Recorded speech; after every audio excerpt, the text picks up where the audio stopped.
I'm so excited that you're here. We are live at the B2B Marketing Expo in Miami. And I'd love to start off our conversation just by having you introduce yourself, tell our audience what you do and where you're from, and maybe a little bit about what you're sharing at the expo this week. Yeah. Well, thank you for having me on. So I'm Vita Molis. I'm the head of editorial at the B2B Institute.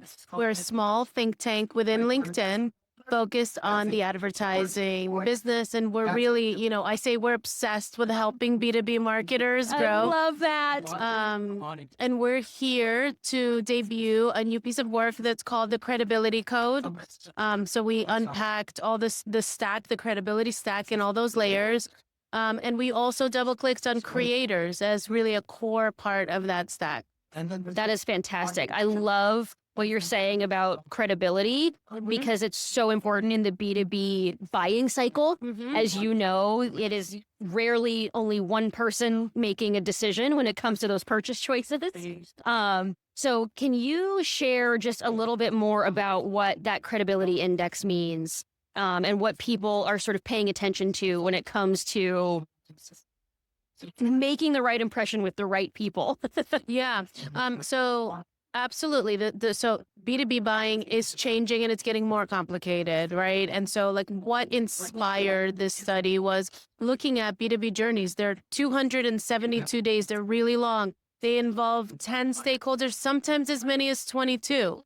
And actually there's more millennials and Gen Zs involved now. So a recent Forrester study found that 71% of B2B decision makers are millennials or Gen Z. So the dynamics are changing, the expectations are changing. And what we learned last year is that actually B2B marketers don't have a reach problem. They have a credibility problem. It's really about building that trust and building that coherence of message that especially Gen Z and millennials are looking for.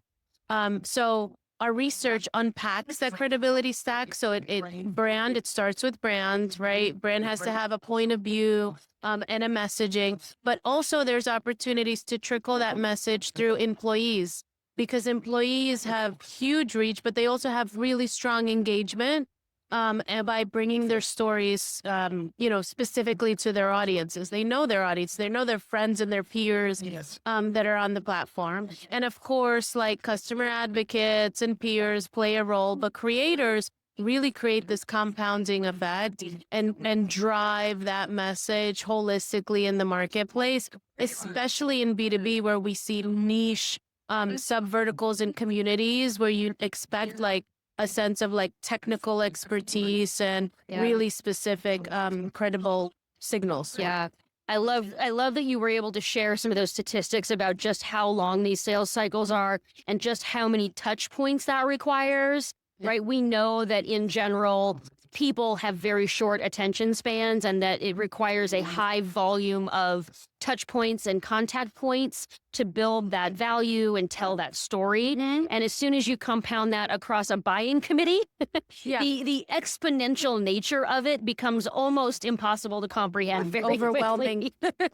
And so the very nature of we have to connect with how many people, how many places, doing what? You start to understand why so many B2B organizations do feel this sense of overwhelm. Yeah. And it's really impressive to hear it quantified because we feel it.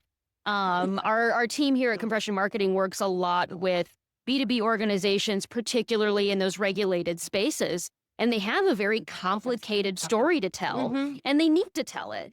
But it often takes far more effort than they realize. And what you're sharing, I think, just reinforces how evident that is for a target audience and how much you have to invest in making that happen. Absolutely. Do you see, especially in the creator side of things, I think this is something I hear asked a lot from clients is this sort of concept of a B2B influencer. And this concept being something that people haven't really thought about much. Do you all sort of expose yourself to some of that discussion? And if you do, where do you sort of play a role? Yeah, so I didn't mention in my background, so I actually was at TikTok a couple of years ago. And so I was right in the, beginning of creators exploding and thinking about what role they play. And we're really seeing that same kind of pattern when it comes to B2B. And more specifically, like, so what we did in this study that we unveiled, we looked at lots of different creator archetypes or like profiles of like, where do you start? And there were two, a lot of them were very strong, but there were two in particular that helps to drive long-term brand building. So one of them has to do with like this edutainment archetype, right? Okay. So there's entertainment value, certainly interest. You want to get interest. You want to have a, a hook, and you want people to be invested in the content, but also educational value and like getting that like utility, like something useful that you can learn. But the other profile, where I think the gold actually is for B2B, is executives and founders. Executives and founders have, not only are they able to drive long-term sales, they're also long-term brand building, they're also able to drive short-term sales. And when we look at how engagement happens on the platform on LinkedIn, actually people are really engaged in C-suite content. They're 4 times more engaged in C-suite content than other content. And I think, this is my hot take, I think that executives are breaking that glass ceiling when it comes to B2B creators, because there's such an easy way to drive, like, test in an organic kind of fashion and then drive to like a more paid motion once you get a piece of content that looks viable via engagement and impression levels with leader ads. So I think that the executive and founder cannot understate that as an opportunity and an easy one to start with organic.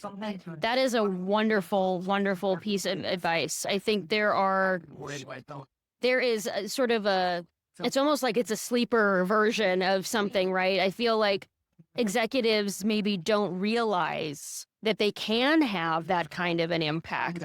And it takes folks that are working in maybe a Marcom department or in PR to help them understand that audiences are very receptive to hearing your voice and your authentic take and producing content in that way. I think it's one of those things that the more founders that begin to take advantage of that, the more that's only going to highlight how impactful it can be. Yeah, we talk about that as like, we talk about creating bounded authenticity is how to bring that to life. So we don't, when it comes to video, you don't want it to be completely staged, right? Right. And so how do you create from a brand safety, like I could just hear the internal conversations, right? And the compliance and legal department is already getting their red pen out. So like, how do you create those bounded, authentic moments that are brand safe? And with executives, there's lots of ways to do that as they go to events like this, right? Like this is a great example of bounded authenticity. Us sitting down and having a chat, you have the branding already here. You've got a lot of things that are on site, and there are ways to create that kind of content that then can be leveraged for months, right, to come. Absolutely. Yeah, we have found that these conversations at events like this are some of the most valuable discussions that we have because they're real time, they're unscripted. They are just opportunities to talk about what's working, what's not working, what people are observing and experiencing. And they're just a lot of fun at the same time. It's a great way to get connected with audiences, but also learn from each other. And I think that's sort of a theme that I've heard from a lot of people that I've been talking to at the expo is this eagerness to learn. There's a lot of Q&A, question and answering going on, which I love to see. And the networking seems to be for those purposes of like, I really want to connect with someone and understand and get new knowledge and new information. And I love to see that. And that's sort of I feel like that's sort of the new expectation for in-person events too. People really want to have a different kind of connection point and experience. And so it's fun to bring that to life. 100%. One of the things that I've always sort of talked about with customers and with clients is the importance of authenticity. And in B2B in particular, I feel like B2B has always sort of been polished and produced and corporate speak, right? We have a lot of jargon that we like to put into things. it has never felt unvarnished, maybe like some B2C materials might standard issue sound. What are you sort of seeing and experiencing from that B2B lens when it comes to stripping away a little bit of the polish? So we launched this year our 2026 Trends for the Contrarian Marketer. And the name on the tin does not match what it is. So it's not trends from a content perspective. It's actually like principles that we believe marketers should be thinking about this year. Might be old is new again. It might be this is a new thing that's coming up. One of our trends was the authenticity tightrope, because we do feel like in B2B, it feels like a tightrope that you have to walk with, all the compliance and yet all of the, Gen Z and millennial stakeholders that you want to try to get in through the real relevance.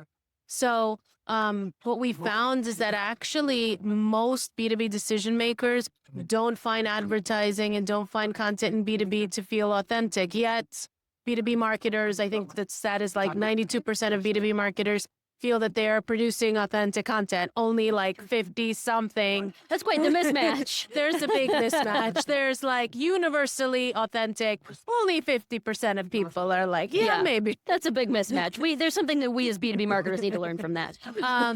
So we found this to be really interesting. And I think that part of the conversation as we talk about like credibility and the credibility stack and all of that, like all of those voices kind of speaking in the same, not speaking in the same language, but like driving the same message. We think about authenticity as coherence. So what I think, so I did one of the first studies on authenticity at TikTok. A long time ago when marketers were saying to me, well, what is even authenticity? How do you express it? And now it's become a buzzword. But in B2B, I think it has more to do with coherence rather than authenticity. I'm able to validate that what you're telling me is actually, true, is being repeated in other ways through from my peers, from customers who are actually leveraging this whatever tech platform, right? From creators, from the whole stack, right? Yeah. So it's that coherence. And in order to create that coherence, I think there needs to be some, unstructured, unfiltered, but also in a brand safe environment. And that's what we mean when we say, bounded authenticity. Yeah. Yeah, that's a really interesting point too around when you talk about brand compliance or you talk about complicated things that you are trying to explain with authority and with expertise, but without talking down to people 100%. Or anything of that nature, right? It can be very complicated to be working in an environment where you do have something that is really, really specific and you have to talk about it in a certain way. While you have a core audience that is begging you to just talk to them like a normal person. And that is a very interesting bridge to try and cross when you're talking about, I love what you're saying about coherence, and it's not meaning that it's not just something I'm saying, but it's something that the industry is echoing, and that can add that legitimacy and that accuracy component that I sort of hear you talking about around resonance and that continuity. I think it's one of those things that B2B is consistently trying to navigate and get better at, because as you pointed out with the shifting demographics in who sits in those decision maker seats, the way that they're motivated and the way they consume information and what they trust are very different than a generation ago. Absolutely. And we're in a place where we're having to learn how to bridge that, which is fascinating work to do. It is. Yeah. I mean, you said it. We're having to learn every day, and I think that's the most exciting part of being in marketing now, is that we're constantly evolving and learning and trying new things to see what sticks. We're never bored. We never have an excuse to be bored.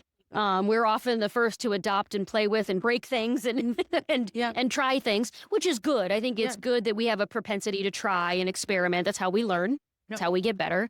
And I hope that B2B marketers in general will continue to test and try and learn from our peers that are doing it well.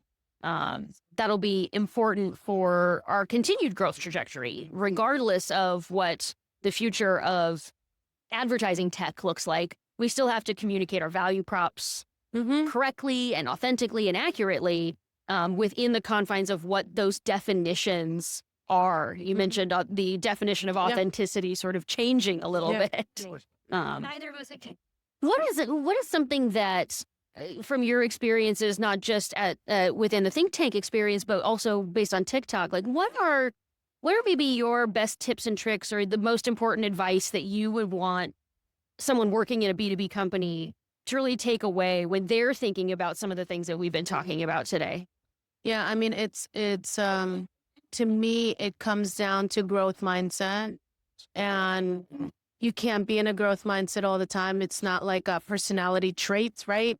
And there's a tax to being in that learning mindset, but I do wholeheartedly believe that if we keep taking small steps, small experiments, small trials, and getting like lessons out of that, you will be surprised how far that comes. I mean, the test and learn environment in all of the ad tech platforms is really where we've seen a lot of the gains and a lot of the learnings. And so, as what I would say to B2B marketers is take some safe risks and learn from them and look at them as an opportunity to gain an insight versus like hit a target, like again, safe places. I like what you're saying too about the safe risk. It's almost, I use like the science example, like have a hypothesis that you're trying to test and explain that these are the steps you're going to take to test this hypothesis.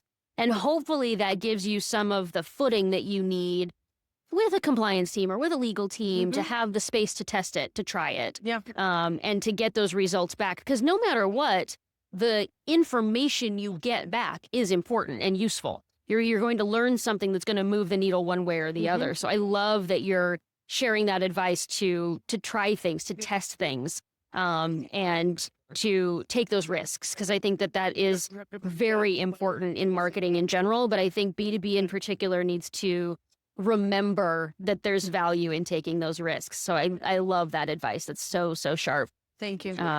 Thank you so much for joining us. This is a super fun conversation. And thank you for sharing about the importance of sort of that authenticity component and what that is evolving into, especially for B2B organizations. I've just really enjoyed our conversation. Yeah, likewise. Thank you so much for having me on. Yeah.